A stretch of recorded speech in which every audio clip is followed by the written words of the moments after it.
ये नहीं है, व्यापक है, सर्वव्यापक है।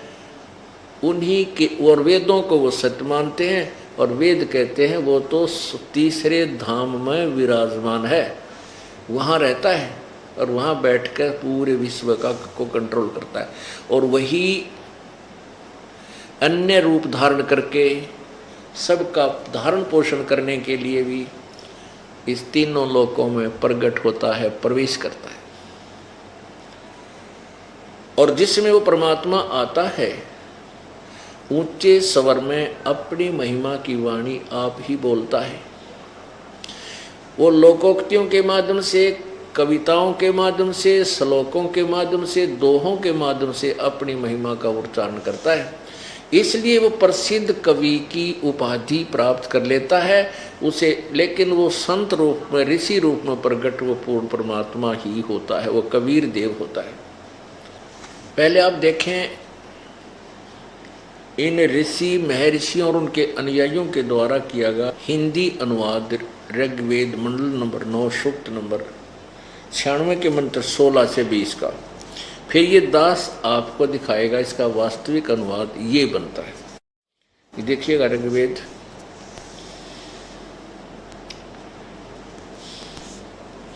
महर्षि दानंद सरस्वती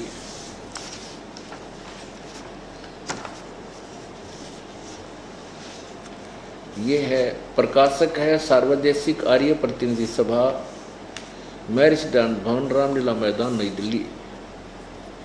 और मुद्रक है ये है महर्षि दानंद कृत, महर्षि दानंद सरस्वती कृत।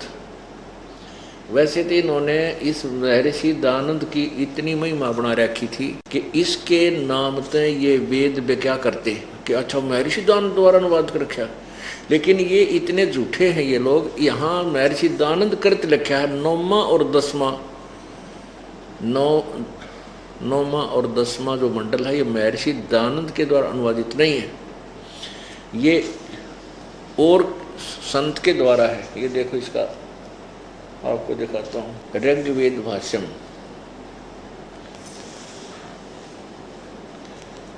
इन्होंने क्या बताया है कि महर्षि दानंद सरस्वती ने तो मंडल नंबर 1 से 6 का अनुवाद कर रखा है और श्रीपाद दामोदर सातवलेकर ने मंडल 7 से लेकर 10 का अनुवाद किया है। ये देखिएगा ऋग्वेद भाष्यम महर्षि दानंद सरस्वती, संपादक दानंद समर्पण, विश्व मानव उत्थान परिषद, पंजीकृत 40/5 सामुदायिक केंद्र, पूर्वी कैलाश, नई दिल्ली। ये यहाँ से छपा है और यहाँ ये प्रकाशक है इसके। एक स्वामी दानंद की ये पॉइंट जो है यही एक पूरे उसके वक्तव्य में सत्य है। वेद सब सत्य विद्याओं का पुस्तक है, महर्षि दानंद। प्रकाशक है विश्व मानव उत्थान परिषद, पंजीकृत, ये वही है। मुद्रक है कंप्यूट डाटा सर्विसेज, नई दिल्ली। इतना ही था। तो ये कह रहे हैं कि श्री दानंद ने तो केवल ऋग्वेद मंडल नंबर 1 से 6 का अनुवाद किया, से 7 से 10 किसी और ने किया। और ये इसके नाम पर बेच कर दानंद के नाम की झामोर लगी पाई तो श्रद्धालुओं ने उस बुक को सहर्ष स्वीकार कर लिया। और इस दानंद की ऐसी महिमा बना रखी थी सूखी, इसको कह पता नहीं था। भक्ति और अध्यात्म ज्ञान का ज्ञान नहीं था, न ही इसको कुछ संसार व्यवहारिक बातों का ज्ञान था, ना कोई समाज सुधार का ज्ञान था। ये तो कति अनाड़ी था। अब इन्होंने इसके ऊपर लिखा है, देखो ऋग्वेद मंडल नंबर 9 और 10। देखो ये मोहर लगा दी महर्षि दानंद सरस्वती और यहाँ लिखा है महर्षि दानंद सरस्वती कृत। प्रकाशक है सार्वदेशिक आर्य प्रतिनिधि सभा, महर्षि दानंद भवन, रामलीला मैदान, नई दिल्ली। ऋग्वेद आर्य भाषा भाष्य महर्षि दानंद सरस्वती कृत। बेचन के मारे नाड़ा झूठ और बोल दी कि बिक जाएगा इस नाम ते, तरह गजब। मुद्रक है Prince offset printers 1510 Pataudi house Daryaganj नई दिल्ली। अब इसमें आप देखिएगा मंडल नंबर 9 सूक्त 96।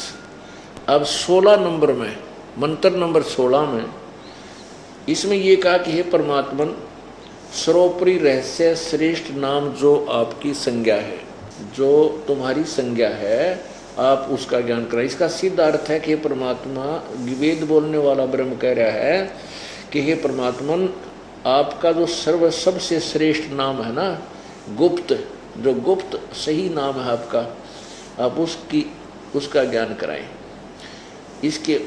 इसका उत्तर यहाँ दिया 17 में।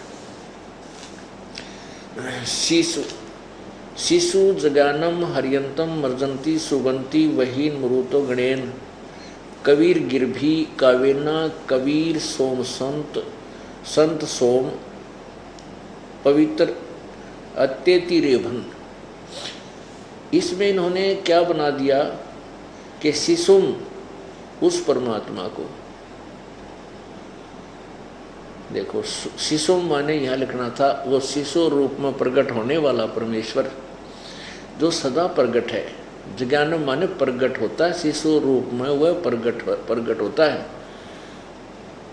प्रकट है जो वो तो आ जाता है। तो जो अत्यंत कमनीय है उसको उपासक लोग ऐसे ऐसे करते हैं। अच्छा देखो इन्होंने क्या किया है कि गुणों का वर्ण द्वारा वर्णन करते हैं यहाँ, और कवि इन्होंने कवि अलग कर दिया, गिर भी अलग कर दिया। इस कबीर गिर भी, कवि ऊपर रह लगा है, इसको रे बोला जाएगा, कबीर गिर भी, तो कबीर गिर भी, यहाँ कबीर गिर भी लिख दिया, यानी कबीर वाणी। देखो यहाँ हम कबीर लिखते, कबीर जैसा सुबह के सत्संग में विश्लेषण करके बताया था कि जहाँ जैसे यजुर्वेद है, यजुर्वेद के विषय में कोई लिखा हुआ लेख होता है और वहाँ यजु भी लिख दिया जाए, यजु जैसे यजु बोलते हैं, यजुर कहो यजुह कहो, रे का हलंत लगा दिया जाए तो यजुर बन गया। जहाँ पर भी यजुर शब्द लिखा मिलेगा और उस यजुर्वेद के विषय में कहा जा रहा हो तो सिंगल यजुर भी जो लिखा होगा तो भी यजुर्वेद उसका लिखना पड़ेगा, विश्लेषण सोल्यूशन यानी उसका अनुवाद करते समय यजुर्वेद ही लिखना पड़ेगा।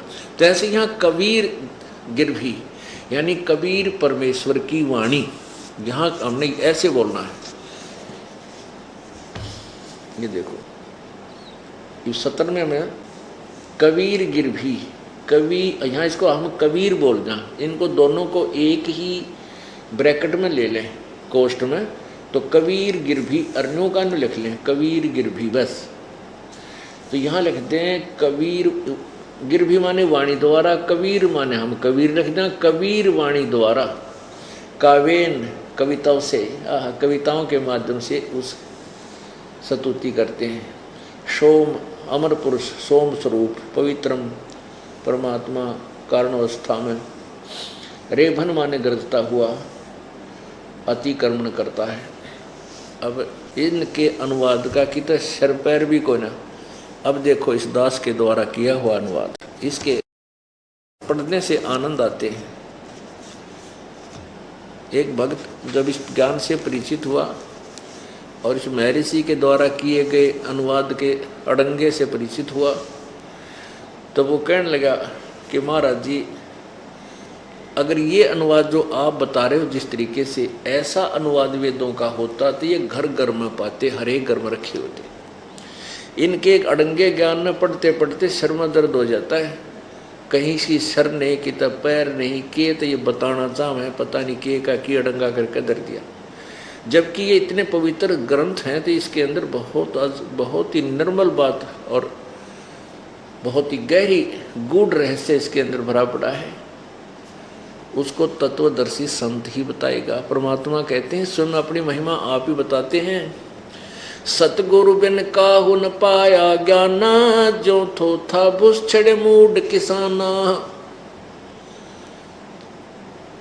कि सतगुरु यानी तत्वदर्शी संत के बिना किसी को भी ज्ञान प्राप्त नहीं हुआ।